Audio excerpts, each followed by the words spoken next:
মানসিক স্বাস্থ্য নিয়ে যখন কোনো প্রসঙ্গ ওঠে তখন বাংলাদেশের যে জেলাটার নাম সর্বপ্রথম উঠে আসে তা হচ্ছে পাবনা জেলা। তবে একটা ব্যাপার কি জানেন, এই অঞ্চলের মানুষ অনেক বেশি মাত্রায় পরিশ্রমী, অনেক বেশি মাত্রায় অতিথিপরায়ণ। শিক্ষা, সাহিত্য, কৃষি, এই অঞ্চলের নারীরা অনেক বেশি মাত্রায় এগিয়ে আছেন, বাংলাদেশটাকে সমৃদ্ধির পথে এগিয়ে নিয়ে যাচ্ছেন। কিন্তু প্রসঙ্গটা যখন নির্বাচন, তখন একটা প্রসঙ্গ চলেই আসে, কতটুকু কনফিডেন্ট এবারের নির্বাচন নিয়ে এই অঞ্চলের নারীরা। তা জানতেই হার ভোটের আজকের আয়োজনে যমুনা টেলিভিশন চলে এসেছে পাবনা জেলায়। কথা বলবো এখানকার বিভিন্ন শ্রেণী পেশার নারী ভোটারদের সঙ্গে। আসসালামু আলাইকুম, কেমন আছেন আপনারা সবাই? আলহামদুলিল্লাহ, আপনাদের অঞ্চলে এসেছি। আমার কাছে ব্যক্তিগতভাবে মনে হচ্ছে যে এই অঞ্চলটা অনেক বেশি মাত্র অতিথিপরায়ণ। গতকাল থেকেই দেখছি, আজকে আমরা এই জায়গায় উপস্থিত হয়েছি। একটু আপনাকে দিয়ে কথা শুরু করতে চাইবো, কারণ সবার মাঝে আপনাকে দেখে মনে হচ্ছে আপনি এখানে প্রথম ভোটার। আপনাকে দেখে মনে হচ্ছে একটু কি নার্ভাস ফিল করছেন? সবার মাঝে প্রথম ভোটার আপনি। জি আচ্ছা, এনিওয়েজ, আমাদের কোনো নার্ভাসনেস আমরা রাখবো না, একদম খুব বোল্ডলি আমরা অ্যান্সার দিতে চাই। একটু জানতে চাইবো যে প্রার্থীকে আপনি ভোট দিতে চান সেই প্রার্থীকে কেমন এক্সপেক্ট করছেন? সেটা কি ডাল ভাতের মতো সিম্পল কিন্তু সেটা ডিপেন্ডেবল, নাকি ফাস্ট ফুডের মতো স্মার্ট, এনার্জেটিক কিন্তু কখনো আনপ্রেডিক্টেবল? ওনাকে ডাল ভাতের মতোই দেখতে চাই, সিম্পল।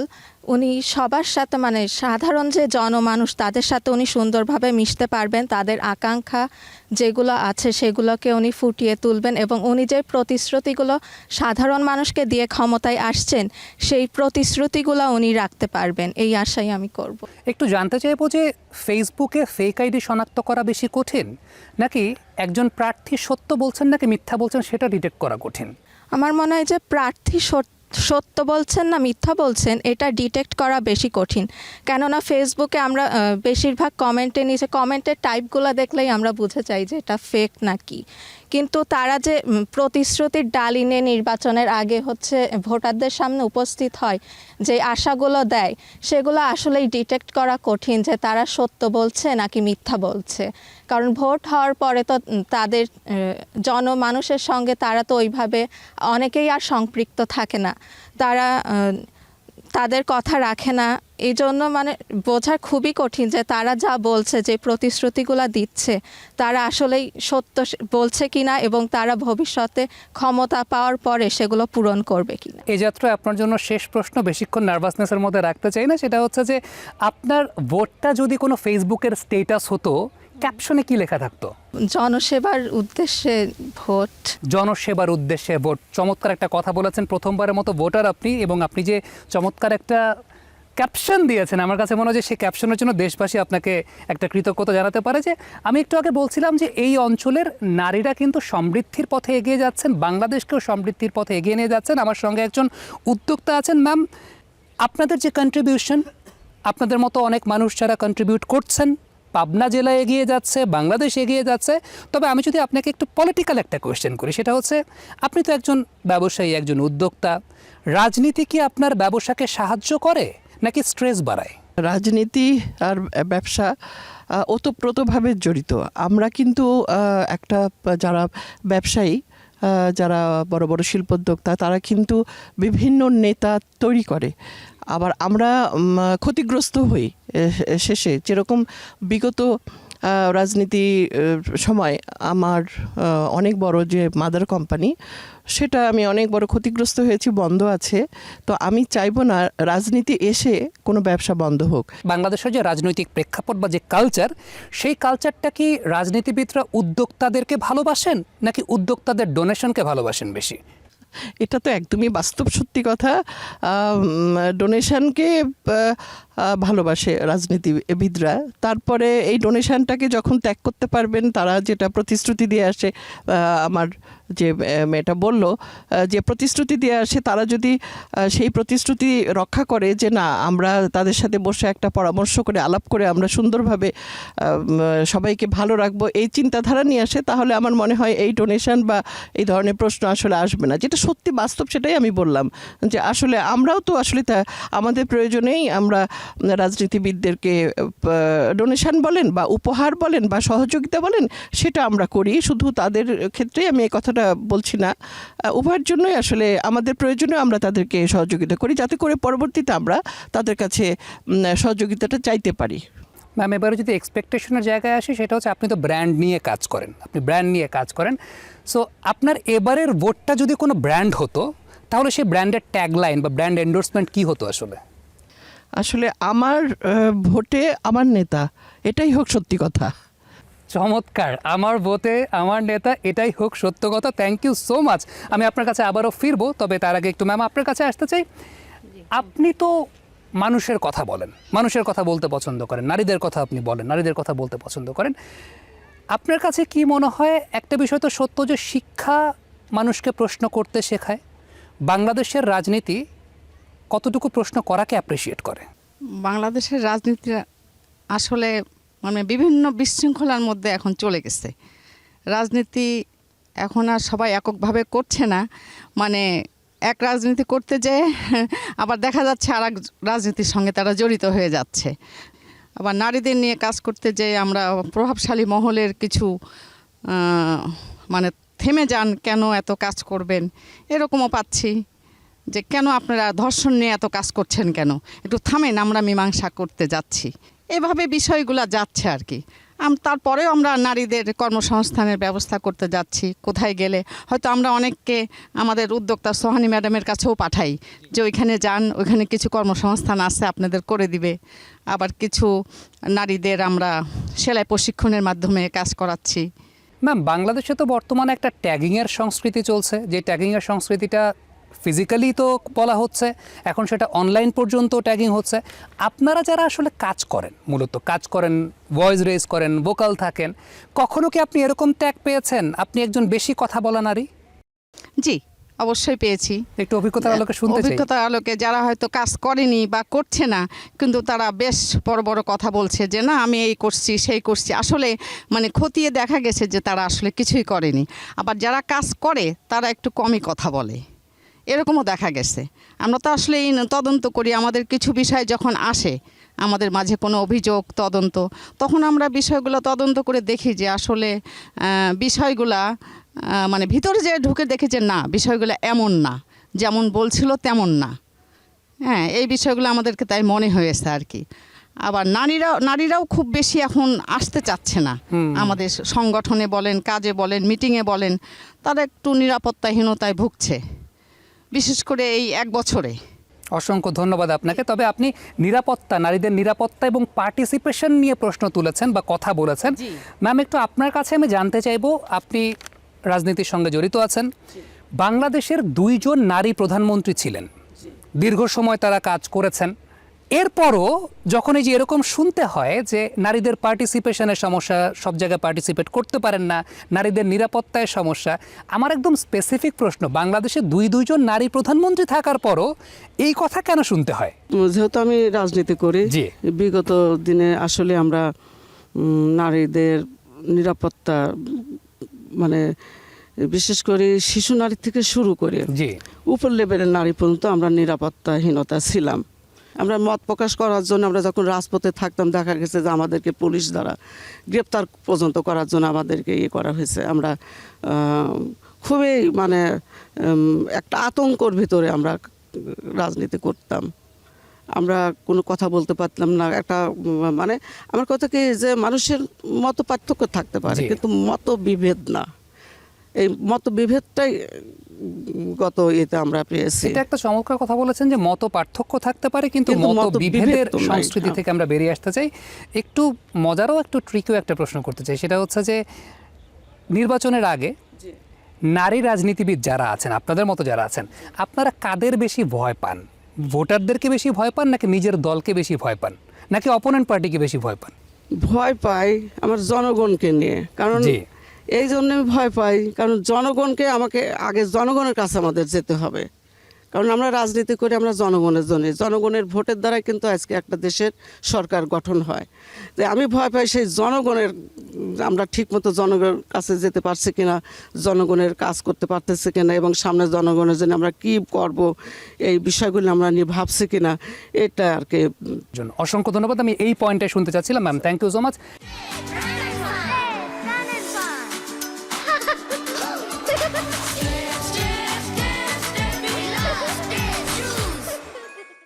একটু আপনার কাছে আসতে চাইবো, আপনার তো একদম প্রান্তিক অঞ্চলের মানুষের সঙ্গে কাজ করা হয়, নির্বাচনের অনেক ইশতেহার আপনি দেখেন।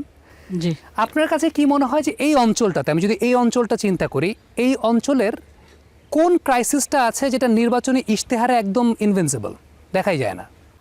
নির্বাচনের ইশতেহারে এত কিছু দেওয়া থাকে যে আসলে আমাদের জন্য যা থাকে সেটা আসলে খুঁজে পাওয়াই কঠিন।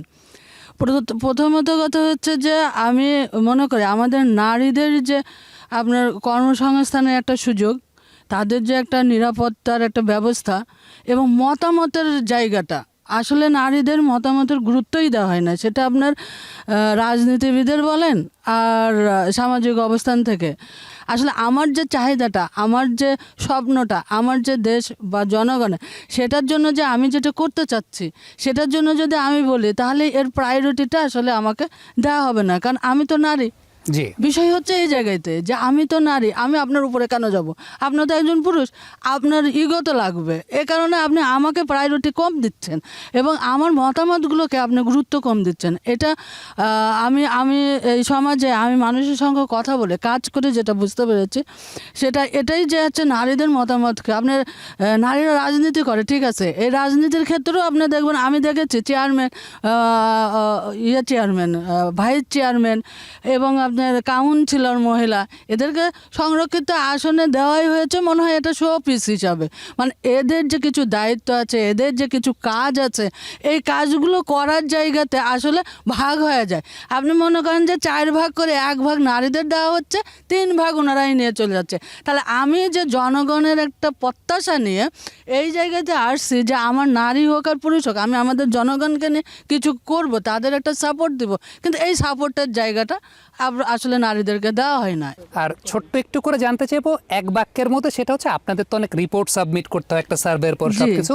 আপনার ভোটটা যদি কোনো রিপোর্ট হতো, সেই রিপোর্টের হেডলাইনটা কি হতো? আমার ভোট আমি দেব আমার পছন্দ মতো ব্যক্তিকে দেব। অসংখ্য ধন্যবাদ। আমার পছন্দ মতো ব্যক্তিকে দেব। একটু আপনার কাছে আসতে চাই ম্যাম, আপনি তো অনেকগুলো নির্বাচন দেখেছেন এখন পর্যন্ত, এখনও তো নির্বাচনের আগে ইশতেহার হয়, প্রার্থীরা অনেক কথা বলেন, অনেক আশ্বাস দেন। এই নির্বাচনের আগে কোনো প্রার্থীর আশ্বাস বা জেনারেলে যে আশ্বাসগুলো দিচ্ছেন প্রার্থীরা, সেটা দেখে কি আপনার কাছে মনে হচ্ছে এই আশ্বাসগুলো তো আমি সাদা কালো টেলিভিশনেও দেখতাম? আমি অনেকগুলি ভোট দেখেছি, কিন্তু ভোটের ইশতেহার যা থাকে আসলে তা কখনোই পালন করা হয় না। ভোটের সময় দোরগোড়ায় এসে অনেক কাকুতি মিনতি করে বলে, আমরা ইশতেহারগুলি দেখি, তো পেছনে যা চলে গেছে সেটা তো গেছেই। সো এখন যেটা দেখতে চাই, এখন যে নির্বাচন মাধ্যম দিয়ে আমাদের জনগণের, আমাদের সবারই অধিনায়ক হবেন, তিনি যেন অন্ততপক্ষে এবারের যে ইশতেহার সেগুলি কখনো ভুলে না যান। আশা করব প্রত্যেকটা বাংলাদেশের জনগণ যারা আছে, প্রতিজনের জন্য যেন ভালো হয়। শুধু আমি আমার একার জন্য না, আমার পাবনা জেলার জন্য না, আমার সমাজের জন্য না, আমার এলাকার জন্য না, আমি প্রত্যেকজন বাংলাদেশবাসীর কাছে যে ইশতেহার দেওয়া হয়েছে সেটা যেন পূরণ করা হয়, আন্তরিকভাবে এটাই আশা করব। ম্যাম, আরেকটা বিষয় জিজ্ঞেস করতে চাই, সেটা হচ্ছে বর্তমানে তরুণ নেতৃত্ব নিয়ে অনেক কথা হচ্ছে, স্টুডেন্টরাও রাজনীতির সঙ্গে একদম সম্মুখ সারির রাজনীতিতে আসছেন। আপনার একটা অবজারভেশন জানতে চাই যে তরুণরা রাজনীতিতে আসার পর যেরকম চিন্তাভাবনা করছেন বা যা আমরা দেখছি এখন পর্যন্ত, সব কিছুর তো একটা ব্যালেন্স অবশ্যই প্রয়োজন।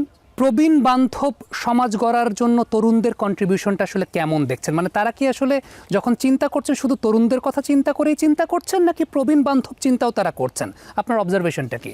তারা তাদের কথাটাও ভাবছে, হয়তোবা আমরা যারা প্রবীণ আছি তাদের কথাও ভাববে আগামীতে। আশা করছি তারা যেন শুধু তাদের একার কথা না ভাবে, আমাদের সবার কথাই যেন ভাবে। আমরা যারা এখন প্রবীণ অবস্থায় আছি, কর্ম থেকে অবসর নেওয়ার অবস্থায় আছি, শুধু আমি না, আমার মতো অনেক মা বোন, সবার কথাও যেন তারা ভাবে। আমি আপনার কাছে ম্যাম ফিরতে চাই, তবে তার আগে একটু ম্যাম আপনার কাছে আসতে চাই। আপনি একজন শিক্ষক, শিক্ষকরা জাতি গড়ার কারিগর, মেধা গড়ার কারিগর। অনেকেই একটা কথা বলেন যে বর্তমান সময়ে একটা মব ভায়োলেন্স আমরা দেখতে পাই, প্রচণ্ড পরিমাণের মব ভায়োলেন্স হচ্ছে এবং সেটাকে অনেকে মব সন্ত্রাস বলেও আখ্যায়িত করছেন। এটার জন্য অনেকে শিক্ষানীতিকে দায়ী করছেন, যে যে বাংলাদেশে ফিক্সড কোনো শিক্ষানীতি নাই, বিগত সময়গুলোতে অনেক এক্সপেরিমেন্ট করা হয়েছে এই জেনারেশনটার উপরে। আপনার অবজারভেশনটা একটু জানতে চাই যে শিক্ষানীতির পরিবর্তন বা শিক্ষানীতি যদি একটা ফিক্সড শিক্ষানীতিতে আসে, এই মব ভায়োলেন্স কি দূর হওয়ার পসিবিলিটি আছে? আমার ধারণা যে আমরা শিক্ষকরা মানে শিক্ষার্থীদের পূর্ণাঙ্গ শিক্ষা দিতে পারছি না। শুধু শিক্ষকরা এর জন্য দায়ী না, বা শিক্ষানীতিটাও দায়ী না, এটা পরিবার দায়ী, সমাজ দায়ী। কারণ একটা শিক্ষার্থী যখন ধীরে ধীরে বড় হয়, তার কিন্তু পরিবারের সাপোর্ট দরকার, তেমন সামাজিক সাপোর্টও দরকার। মব ভায়োলেন্সটা ওই জন্যই বেশি হচ্ছে, কারণ এখন ফ্যামিলি ব্রোকেন হয়ে যাচ্ছে, বাবা মা এক জায়গায় থাকে না, শিশুরা নিরাপত্তাহীনতায় ভুগছে, তাদের পড়তে বলার মতো কেউ নাই। তারপরে বাচ্চাদের মানে নিজেদের যে মানসিক শান্তি সেটা কিন্তু নাই। স্কুলেও দেখেন, বিদ্যালয়ে ওরা কিন্তু ঠিকমতো আসে না। যদি সোমবার আসে, মঙ্গলবার আসবে না, আবার বুধবার আসবে। ওরা এরকম করে রুটিন করে স্কুলে যাওয়া আসা করে। এগুলোও একটা কারণ। শুধু একটা কারণের জন্য এরকম হয়নি, কারণ সব জায়গায় তো একটা অস্থিরতার মধ্যে তো একটা ভালো কিছু আমরা পেতে পারি না। সেই জন্য আগে ওই অস্থিরতা থামাতে হবে, সমাজকে স্থিতিশীল করতে হবে, শিক্ষা ব্যবস্থাকেও স্থিতিশীল করে ধীরে ধীরে শিক্ষা দিতে হবে, যাতে শিক্ষার্থীরা পূর্ণাঙ্গভাবে সব দিকে সৎ, যোগ্য, তারপরে মানসিকতার দিকে উদার, এরকম যদি হয়, হিংসা পরায়ণতা থাকবে না তাদের মধ্যে, তবেই একটা সুনাগরিক আমরা পাবো। পরীক্ষার হলে যখন কোনো শিক্ষার্থী নকল করে বা নকল ধরা পড়ে, শিক্ষকরা তাদেরকে এক্সপেল করার ক্ষমতা রাখেন। শিক্ষকরা নির্বাচনের প্রিজাইডিং অফিসার হিসেবে কাজ করেন। নকল তো নির্বাচনেও হয়। নির্বাচনে নকল হলে কি এক্সপেল করার কোনো জায়গা থাকে বা বলার জায়গা থাকে যে নির্বাচনে নকল হচ্ছে? এই অভিজ্ঞতাটা বলবেন, সেই জায়গা থেকে আগামীতে এক্সপেকটেশনটা কি করছেন সেটা বলবেন। শিক্ষায় আমরা যে নকল ধরি, আমাদের একটা নির্দিষ্ট জায়গা আছে, জি। আমাদের এই ধরার জায়গাটা তৈরি করে দেওয়া হয়। নির্বাচনে যদি আমাদের এই জায়গাটা তৈরি করে দেয়, অবশ্যই আমরা ধরতে পারবো, তাই না? কারণ নির্বাচনে তো আমাদের স্বাধীনতা থাকে না। কারণ বিগত সময়ে আমরা দেখেছি অনেক শিক্ষক লাঞ্ছিত হয়েছেন, তারপর অপমানিত হয়েছেন, তাদেরকে রুম থেকে বের করে দেওয়া হয়েছে, তারা নির্যাতনের শিকার হয়েছে। আমরা যদি নির্বাচন করতে যেয়ে এইরকম বিপদে পড়ি, তা ভবিষ্যতে তো আমরা ওই জায়গায় যাব না, এটাই তো স্বাভাবিক। সেজন্য আমাদের যদি নির্বাচনে পূর্ণাঙ্গ স্বাধীনতা আমরা পাই, অবশ্যই আমাদের শিক্ষকরা অনেক সাহসী, অনেক সৎ, এবং তাদের কর্তব্য, তারা কর্তব্য ভালোভাবে পালন করতে পারে। হয়তো সেই সময় সেই সুযোগ সুবিধা যদি আসে, অবশ্যই আমরা পরীক্ষার হলের মতোই কাজ করতে পারবো ইনশাল্লাহ। প্রপার নিরাপত্তার জায়গাটা এনশিওর্ড হলে তখন সেই কাজটা অনেক বেশি মাত্রায় সহজ হয়ে যাবে। একটু আপনার কাছে জানতে চাইবো, আপনার পরিবারে এই মুহূর্তে কে কে আছে? আমার এখন বর্তমান পরিবার আমি আর আমার মেয়ে। জি, আর কেউ নাই? না, দুইটা মেয়ে। বড় মেয়েটা ভার্সিটিতে পড়ছে, আর ছোট মেয়েটাই যে এইমাত্র অ্যাডমিশন দিচ্ছে ভার্সিটিতে। একটু আপনার কাছে জানতে চাইবো যে আপনি আপনার বাসায় শুধুমাত্র আপনি আছেন, আপনার দুইটা মেয়ে আছে, লাইফের একটা স্ট্রাগলের জায়গা আছে, সেই স্ট্রাগলটা করে আপনি কাজ করছেন সব কিছু মিলে। আপনাদের মতো যাদের লাইফেই আসলে অনেক স্ট্রাগল, লাইফে অনেক ক্রাইসিস, আপনাদের কি ভোট দিতে ইচ্ছা হয়? নির্বাচন নিয়ে, দেশ রাজনীতি এগুলো নিয়ে চিন্তা করতে ইচ্ছা হয়? মাথায় আসে এগুলো? নির্বাচন আসলে সবার ভোট দেওয়ার অধিকার সবারই। সামাজিকতাভাবে যে মাদকদ্রব্য এটা সেটা আশেপাশে যে পরিবেশ, তখন মনে হয় না যে আর নির্বাচনের ইচ্ছা আগ্রহ করে ভোট কেন্দ্রে যায়। তবুও যেতে হয়, যে আমাদের সবার মাঝে চলতে হয়, ফিরতে হয়, তাদের মাঝে না গেলেই না। আবার সব সাইনবোর্ড দেখে কে আসলো না আসলো, সব মিলে তো স্ট্রাগল করে চলতে হয়। আমি যদি ছোট্ট করে আপনাকে জানতে চাই, সেটা হচ্ছে যে এই পাবনা অঞ্চলের কথা আসলে তো সবসময় বলা হয় মানসিক স্বাস্থ্যের ব্যাপারটা নিয়েই সবচেয়ে সুপরিচিত, এবং মানসিক স্বাস্থ্যে একটা কথা আছে থেরাপির মাধ্যমে অনেক কিছু হিলিং হয়, আমরা সেটা বলি। আপনার ভোটটা যদি কোনো থেরাপি হতো, আপনি যে এক্সপেকটেশন করেন, এই ভোটটা যদি কোনো থেরাপি হতো, তাহলে কোন জায়গাটা সমাজের হিল করতে চান আপনি? প্রবলেম আমাদের আশেপাশে মাদক দ্রব্য সমস্যায়, যে আশেপাশে মাদকের জন্য ছেলে মেয়েরা সন্ধ্যা লাগলে চলাফেরা করা, আমাদের মেয়েরা একা একা স্বাধীনতা নিয়ে চলাফেরায়, যে ব্যাগ চুরি করে হাঁটছে, চলাফেরা করছে, এগুলো নিয়ে দেখা যাচ্ছে সহিংসতা, না ওই রাস্তায় যাবো না, এখানে নিরবিলি নাই, রাস্তা দিয়ে চলাফেরা করতে গেলে ব্যাগ টেনে নিচ্ছে। এইসব নিয়ে তো আমাদের জীবন। অসংখ্য ধন্যবাদ, আপনি আপনার মতামত ব্যক্ত করেছেন। আপনাদের সবাইকে অসংখ্য ধন্যবাদ। ঠিক এই অংশটাতে আপনাদের মন্তব্য মতামতগুলো জানলাম। আমি আপনাদের প্রত্যেককে একটু ক্ষমতার আসনে বসিয়ে দেখতে চাই যে আপনারা আসলে এই অঞ্চলটার জন্য কি করতে চান। তবে তার আগে ছোট্ট একটা বিরতির সময় হয়েছে আমাদের। দর্শক, ঠিক এই পর্যায়ে হার ভোটের আজকের আয়োজনে আমরা আছি পাবনা জেলায়। আমরা কথা বলছিলাম এই অঞ্চলের নারী ভোটারদের সঙ্গে।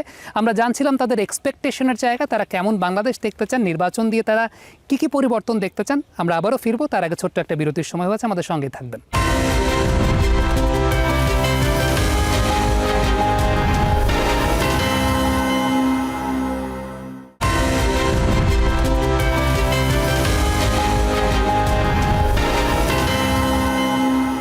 হার ভোটের আজকের আয়োজন নিয়ে যমুনা টেলিভিশন আছে পাবনা জেলায়। আমরা কথা বলছিলাম এই অঞ্চলের নারী ভোটারদের সঙ্গে। তারা কথা বলছিলেন এই অঞ্চলের সঙ্গে কমিউনিকেশন গ্যাপের কথা নীতি নির্ধারণী পর্যায়ে। তারা কথা বলছিলেন নিরাপত্তার কথা, তারা কথা বলছিলেন এই অঞ্চলের পেশাদারিত্বের কথা, তারা কথা বলছিলেন কর্মসংস্থানের কথা। ঠিক এই পর্যায়টা একটু ট্রিকি। আমাদের প্রত্যেকটা আয়োজনে আমরা চেষ্টা করি আমাদের যারা থাকেন নারী ভোটাররা তাদেরকে একটা ক্ষমতার আসনে আসীন করতে। আমরা দেখতে চাই যে তারা যদি ক্ষমতা পেতেন, তারা যদি ক্ষমতার চেয়ারে বসতেন, তাহলে এই অঞ্চলের জন্য প্রথম কোন 3টা পরিবর্তন করতেন। একটু আপনাকে দিয়ে শুরু করব। আপনি তরুণ ভোটার, এনার্জেটিক, ইয়াং, অনেক পরিকল্পনা মাথায় থাকে আসে, বিশেষ করে এখন সোশ্যাল মিডিয়ার সময় বহির্বিশ্বের সঙ্গে আমাদের যোগাযোগটাও অনেক স্মুথ হয়ে গেছে।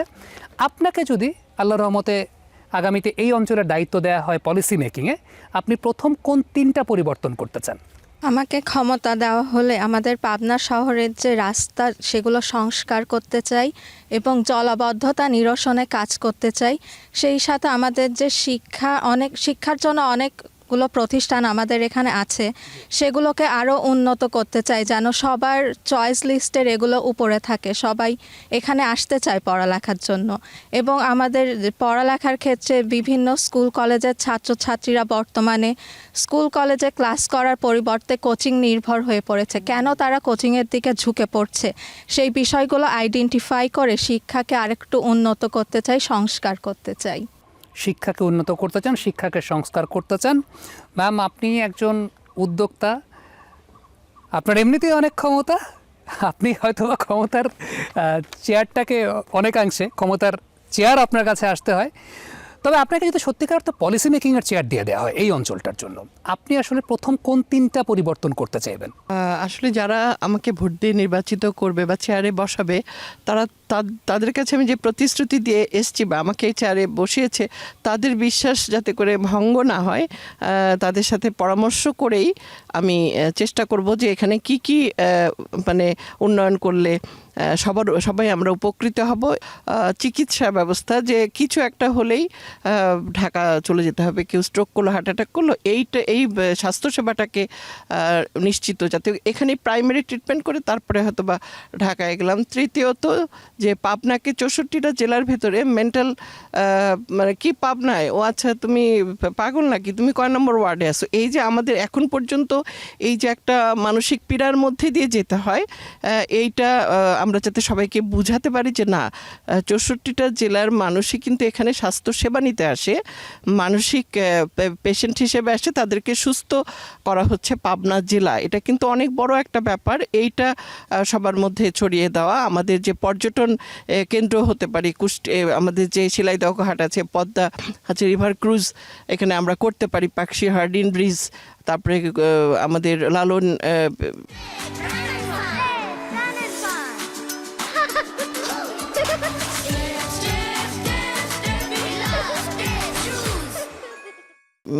লালনের মাজার, এইটাকে কেন্দ্র করে কিন্তু অনেক বড় একটা পর্যটন কেন্দ্র হতে পারে পাবনা। শুধু মানসিক হসপিটাল নয়, এখানে আমরা মানসিক চিকিৎসা করে আমরা রোগীকে যেরকম সারাতে পারি, এবং আমরা এখানে পর্যটন বিনোদনের জন্য কিন্তু আমরা এই সমস্ত জায়গাগুলোকে উন্নত করতে পারি। রিভার ক্রুজ থেকে শুরু করে বিভিন্ন রকম আরও বেশি হোটেল, রিসোর্ট, মোটেল এগুলো করতে পারি। ম্যাম, অসংখ্য ধন্যবাদ। আপনি ট্যুরিজম সেক্টর নিয়ে কথা বলেছেন। আমরা যখন দেশের বাইরে যাই, এত সুন্দর সুন্দর প্যাকেজ থাকে, এত সুন্দর করে সেই জিনিসগুলোকে তারা ডেকোরেট করে রাখে। ওই জায়গা থেকে আমাদের এত রিসোর্স থাকা সত্ত্বেও আমরা সেগুলোকে ব্যবহার করতে পারি না। এটা যখন বহির্বিশ্বে আমরা যাই তখন আমাদের কাছেও দেখতে আসলে খুব খারাপ লাগে। Thank you so much for your thought. আপনার কাছে জানতে চাইবো যে আপনাকে যদি ক্ষমতার আসনে বসিয়ে দেওয়া হয় এই অঞ্চলের জন্য, প্রথম কোন 3টা চেঞ্জ আনতে চান? আমাকে ক্ষমতার চেয়ার যদি বসিয়ে দেওয়া হয়, আসলে আমরা নির্বাচনের আগে তো অনেক ইস্তেহার দেই, কিন্তু সব কিছু আমরা করতে পারি না। তো সেক্ষেত্রে আমার যেটা মনে হয় যে আমি নারীদের নিয়ে বেশি ভাববো, নারীদের কর্মসংস্থান বা নারী উদ্যোক্তা তৈরি, নারীদের বেকারত্ব দূর। আবার শিক্ষার বিষয়ে এমন আছে যে ছেলেমেয়েরা যেন টাকার অভাবে অশিক্ষিত না হয়, এই বিষয়টা দেখব।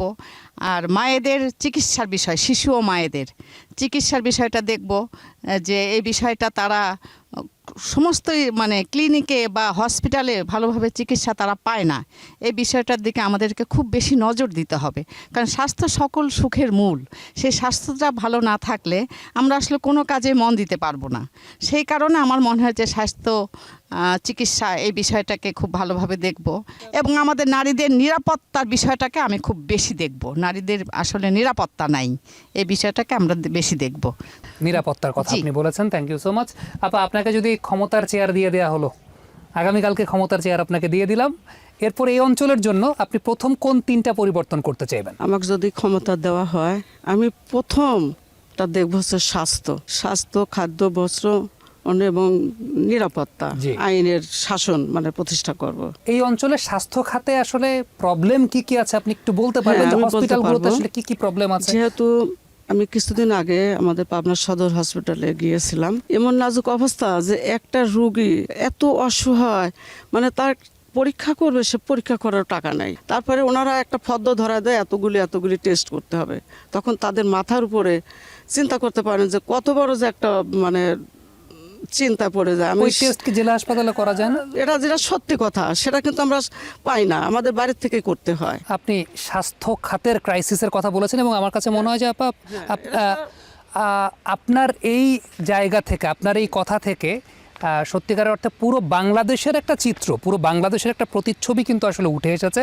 অসংখ্য ধন্যবাদ, আপনি এই কথা বলেছেন। আপনার কাছে আমি আবার ফিরবো, তার আগে একটু আপা আপনার কাছে আসতে চাই। সেটা হচ্ছে যে আপনাকে যদি ক্ষমতার চেয়ারে বসিয়ে দেওয়া হয়, আপনি এই অঞ্চলের জন্য প্রথম কোন 3টা চেঞ্জ আনতে চান? সর্বপ্রথম যেটা কাজ হবে আসলে আমাদের পাবনা জেলায় যে রাস্তাঘাট, যে পরিবেশ, এই পরিবেশের পরিবর্তন এবং রোডগুলোকে হচ্ছে জি। সুন্দর করা, যেটার মাধ্যমে এখন ওই যে হাসপাতালে রুগী নিতে গেলেও রুগীটা রাস্তাতেই মারা যাবে, এরকম একটা পরিস্থিতি। এটাকে আগে হচ্ছে ঠিক করা, তারপরে হচ্ছে তারপরে বাদ বাকি priority সবকিছুগুলো। অনুযায়ী। আমি একদম আপনাকে প্রথম 1 বছরের দায়িত্বের জায়গাটা জিজ্ঞেস করেছিলাম, এই কারণে 3টার কথা বলেছি।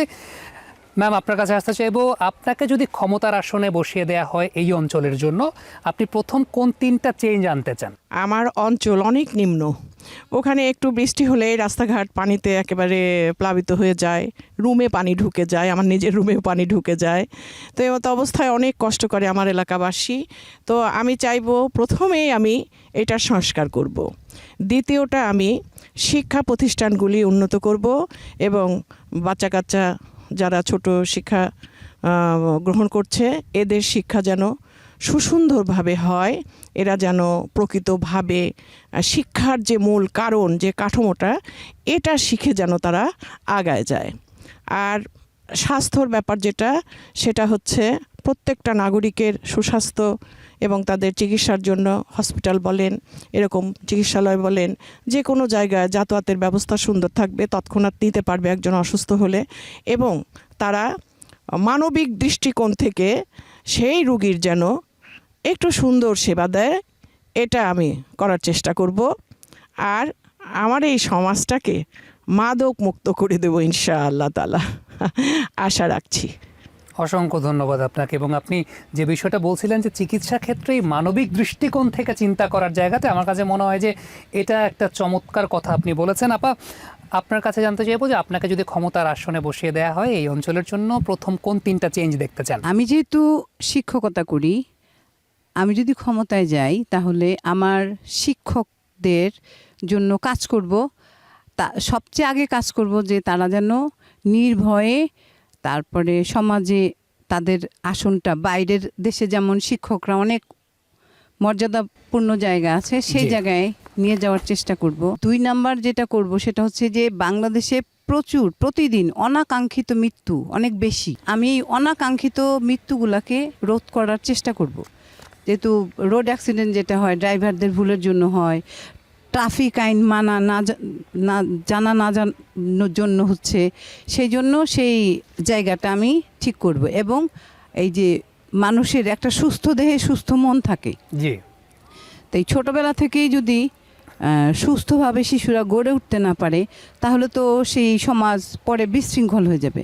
সেজন্য আমি ওই যে বাবা মা ছাড়া যে শিশুগুলো আছে বাইরের কান্ট্রিতে, তাদের দায়িত্ব যেমন সরকার নেয়, তেমন আমি ওই শিশুদের দায়িত্ব একদম শিশুকাল থেকে শেষ পর্যন্ত তাদের দায়িত্ব নিব, যাতে সমাজ কিছুটা হলেও আমার এই কাজের জন্য অনেকটা এগিয়ে যায়।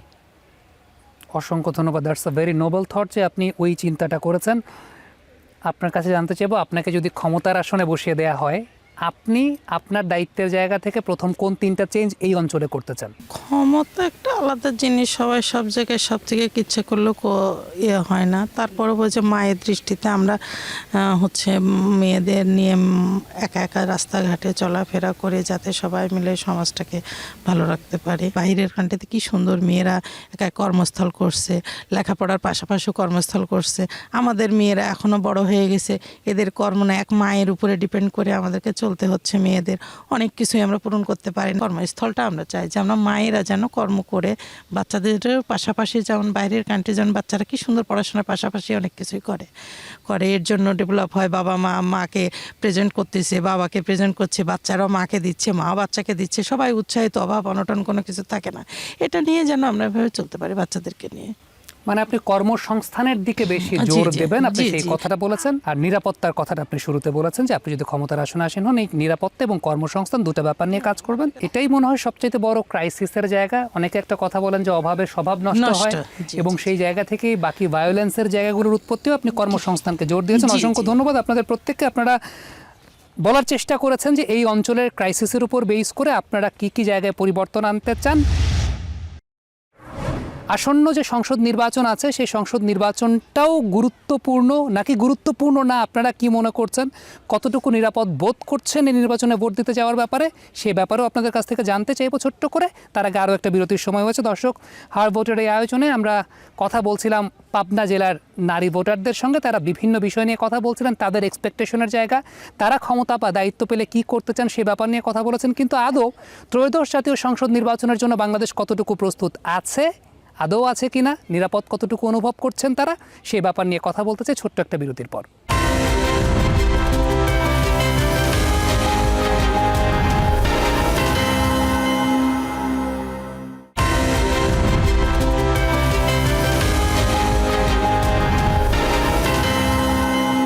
ত্রয়োদশ জাতীয় সংসদ নির্বাচনের জন্য বাংলাদেশ কতটুকু প্রস্তুত আছে, পাবনা জেলার নারীরা কতটুকু নিরাপদ বোধ করছেন ভোট দিতে যাওয়ার জন্য,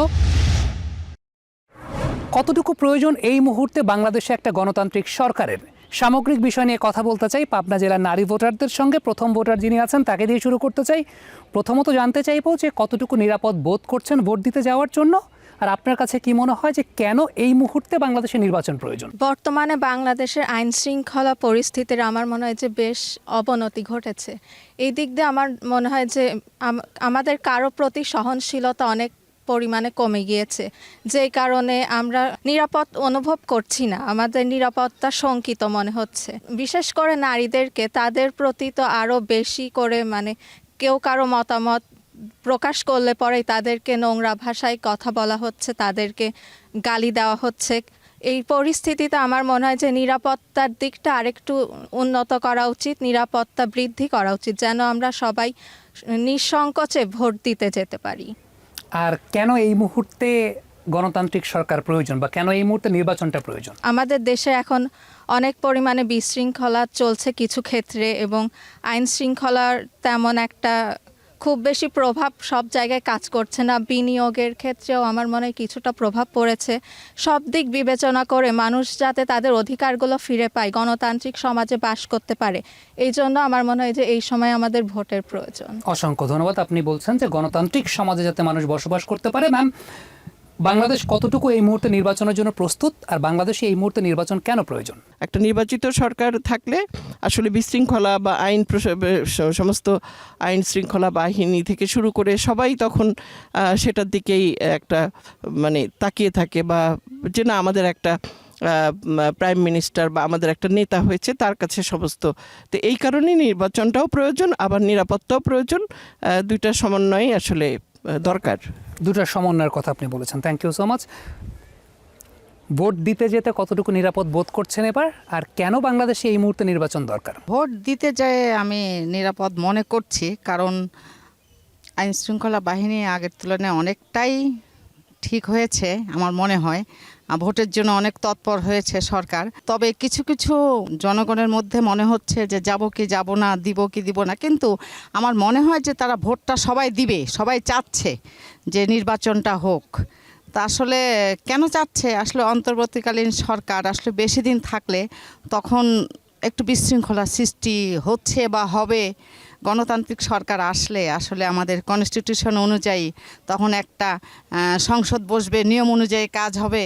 এই জন্য আসলে সবাই ভোটটা চাচ্ছে, এবং আমার মনে হয় যে সেই সময় ভোটের সময় নিরাপদভাবেই সবাই যেতে পারবে যদি আইন শৃঙ্খলা বাহিনী আর একটু তৎপর হয়। আর একটু তৎপরতার প্রত্যাশা আপনি করছেন? প্রত্যাশা আমি করছি আর কি। জি, ধন্যবাদ। Thank you so much. আপা, নির্বাচনের জন্য এই মুহূর্তে বাংলাদেশ কতটুকু প্রস্তুত আছে, আর কেন গণতান্ত্রিক সরকার দরকার এই মুহূর্তে বাংলাদেশে? সবাই কিন্তু জানে যে বিগত কয় বছর নির্বিঘ্নে এবং নিরাপত্তাহীনতা, বরং দেখেন আমি নিজেও কিন্তু ভোট কেন্দ্রে যেতে পারি নাই। আমার বিশ্বাস এবার আমরা ইনশাল্লাহ ভোট কেন্দ্রে যেতে পারবো, নির্বাচন হবে। যেহেতু অন্তর্বর্তীকালীন সরকার দীর্ঘদিন থাকার ঠিকানা, যেহেতু এরা তো জনগণের প্রতিনিধি না, জনগণ যাকে রায় দেবে সে জনগণের সরকার আমার মনে হয় যে দরকার বাংলাদেশে এখন। জনগণের জন্য মানে যাতে জবাব দিয়ে করতে পারে। জি। আজকে যদি জনপ্রতিনিধি থাকতো তাহলে কিন্তু আমরা যারা ভোট দিয়ে আমরা সেই জনপ্রতিনিধি বানিয়েছি তাদের কাছে আমরা যেতে পারতাম যে আমাদের এই সমস্যায়। অসংখ্য ধন্যবাদ আপনাকে। আপা, একটু আপনার কাছে জানতে চাইবো যে নির্বাচনের জন্য বাংলাদেশ কতটুকু প্রস্তুত আছে, আর এই মুহূর্তে গণতান্ত্রিক সরকার কেন প্রয়োজন বাংলাদেশে? আমাদের দেশে এখনো নির্বাচনের জন্য প্রস্তুত না। এর পেছনে কারণ হচ্ছে যে দেখেন, আমরা বিগত দিনে দেখেছি যে তত্ত্বাবধায়ক সরকারের সময় যে মানুষের কাছে যে অস্ত্র শস্ত্র বিভিন্ন জিনিস ছিল, যেগুলোতে যেন হঠকারিতা না হয়, দেশের মধ্যে যেন বিশৃঙ্খলা সৃষ্টি না হয়, সেই জায়গাগুলোকে পরিশোধিত করেছে, এবং আইনের প্রতিষ্ঠাটা ভালো ছিল।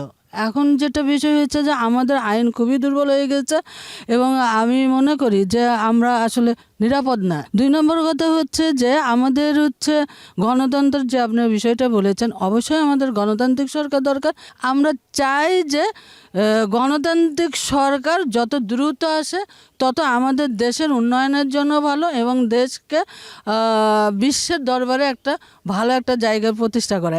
এখন আমি আরেকটা বিষয় বলি যে হ্যাঁ না ভোট, এই যে একটা ভোটের কথা বলা হচ্ছে, আসলে কি এটা কি জনগণ জানে যে আমি কেন হা দিচ্ছি, আমি কেন না দিচ্ছি, আমি না দিলে আমার দেশের কি হবে, আমি হা দিলে আমার দেশের কি হবে, বা আমার সমাজের কি হবে, এটা কি ব্যক্তিরা কেউ জানে? কেউ জানে না। অসংখ্য ধন্যবাদ। খুব গুরুত্বপূর্ণ কথা বলেছেন যে হা ভোট না ভোটের ব্র্যান্ডিংটাই তো এখনো ঠিকঠাক মতো আসলে হয় নাই।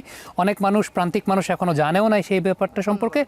আপনাকে জিজ্ঞেস করব যে বাংলাদেশ এই মুহূর্তে নির্বাচনের জন্য কতটুকু প্রস্তুত আছে, আর গণতান্ত্রিক সরকার কেন এই মুহূর্তে বাংলাদেশে প্রয়োজন? এখন এত যে বিশৃঙ্খলা চলছে এই অন্তর্বর্তী সরকারের উপস্থিতিকালীন, এত বিশৃঙ্খলা আমরাই ধরেন করছি। এই বিশৃঙ্খলাটা বন্ধ হয়ে যাবে ভোটটা হয়ে গেলে। গণতান্ত্রিকভাবে যে বসবেন তার কাছে আমরা আমাদের ভিতরের কথাগুলি বলতে পারবো, আমাদের বাহিরের কথাগুলি বলতে পারবো।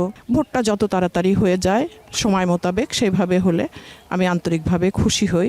আর হচ্ছে প্রতিদিনই তো আন্দোলন হচ্ছে, এই বিষয়কে ইস্যু করে ওই বিষয়কে ইস্যু করে, এত বিষয়ের ইস্যু, এটা মানে বর্তমান অন্তর্বর্তীকালীন সরকারই বা কী করে সামাল দিবেন, যার কারণে এই মুহূর্তে আসলে গণতান্ত্রিক ভোটটা হয়ে যাওয়া উচিত বলে আমি মনে করছি। অসংখ্য ধন্যবাদ।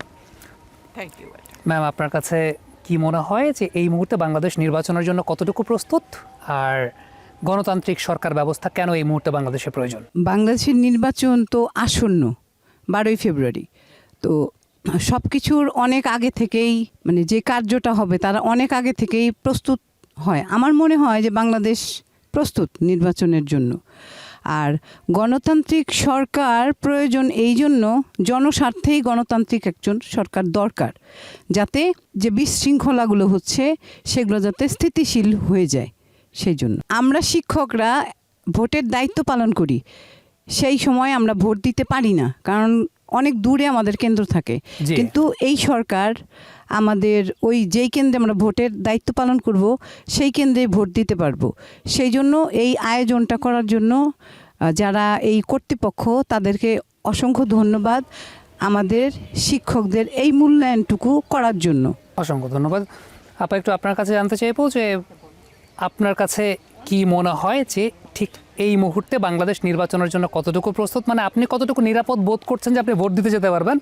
দ্বিতীয়ত, গণতান্ত্রিক সরকার কেন দরকার? আসলে নির্বাচন যেদিনকে দিক কম আগায় দিক পিছনে, ডেট যেটা হয়েছে এর মধ্যে হয়ে যাওয়াটাই ভালো। কারণ সবাই একটা আশাবাদী যে আমাদের নির্বাচনটা খুবই জরুরি। আইন শৃঙ্খলা, নিয়ম শৃঙ্খলা, ডিসিপ্লিন সব মিলাই নির্বাচন। কোনো কিছু একটা সিদ্ধান্ত নিতে গেলে তো একটা আইনের লোক লাগে, একটা কোনো কিছু প্রয়োজনের জন্য। কিন্তু সেটা তো কেউ কাউকে যায় পাচ্ছে না। সবাই সবার যার জায়গায় নির্বাচন করে যাচ্ছে, স্বাধীনতা অর্জন করে যাচ্ছে। এই যে মারামারি এটা সেটা সবাই সবার মতো করে চলছে। এটা যাতে আইন শৃঙ্খলাভাবে রক্ষা করার জন্য নির্বাচন আমাদের জরুরি প্রয়োজন। অসংখ্য ধন্যবাদ আপনাকে, আপনি আপনার মন্তব্য ব্যক্ত করেছেন। আপনাদের সবাইকে অসংখ্য ধন্যবাদ। আপনারা দেশ, সমাজ, রাষ্ট্র ব্যবস্থা নিয়ে অনেক ভেবেছেন, অনেক চিন্তা করেছেন। এবং একটা কথা একটু আগে আপা বলছিলেন যে পুরো বাংলাদেশ থেকে মানুষ এসে পাবনা থেকে মেন্টাল হেলথের যে জায়গাটা, চিকিৎসাটা নিয়ে যায়। আমার কাছে মনে হয় যে আজকে আপনাদের সঙ্গে কথা বলে ওই যে মেন্টাল পিস বা মানসিক প্রশান্তির যে একটা জায়গা আছে সেটা অবশ্যই আমি পেয়েছি। এখানকার মানুষ অনেক অতিথিপরায়ণ এবং সর্বোপরি আপনারা যে পুরো সিস্টেমটাকে নিয়ে ভাবেন। প্রথম ভোটার আছেন, তিনিও সিস্টেমটাকে নিয়ে ভাবছেন। একটু প্রবীণ যিনি আছেন তিনিও সিস্টেমটা নিয়ে ভাবছেন। এই বিষয়টাই মনে হয় আমাদের বাংলাদেশকে একটা সমন্বয়ের মাধ্যমে সামনের দিকে এগিয়ে নিয়ে যেতে সহযোগিতা করবে। অসংখ্য ধন্যবাদ যমুনা টেলিভিশনকে সময় দেওয়ার জন্য। দর্শক, পাবনাতে আমরা নির্বাচন নিয়ে একটা মিশ্র প্রতিক্রিয়া পেয়েছি। কেউ মনে করছেন যে ঠিক এই মুহূর্তে বাংলাদেশ নির্বাচনের জন্য প্রস্তুতির ঘাটতি আছে, পরিপূর্ণ প্রস্তুতি নিয়ে তারপর নির্বাচন হওয়া প্রয়োজন। কেউ বা আবার আশা করছেন যে না, বাংলাদেশ এই মুহূর্তে প্রস্তুত আছে এবং এভাবেই বাংলাদেশের নির্বাচনটা হওয়া সম্ভব। এই যে গণতান্ত্রিক ব্যবস্থায় একটা সুন্দর বিতর্কের জায়গা, সেখানে প্রত্যেকে নিজেদের মতামত ব্যক্ত করছেন। পাবনাতে আমাদের আজকের এই ডিসকাশন থেকে কিন্তু তেমন ব্যাপারই উঠে এসেছে। এই হেলদি ডিবেটটা আমাদের বাংলাদেশে ছড়িয়ে যাক, এই হেলদি ডিবেটটা বাংলাদেশে থাকুক, তাতে গণতান্ত্রিক ব্যবস্থাটা সমুন্নত থাকবে। দর্শক, আগামী পর্বে আপনাদের সঙ্গে দেখা হয়ে যাবে নতুন কোনো জেলায়, নতুন কোনো মানুষের সঙ্গে। সেই পর্যন্ত আশা করছি সবাই ভালো থাকবেন, সুস্থ থাকবেন, নিরাপদে থাকবেন।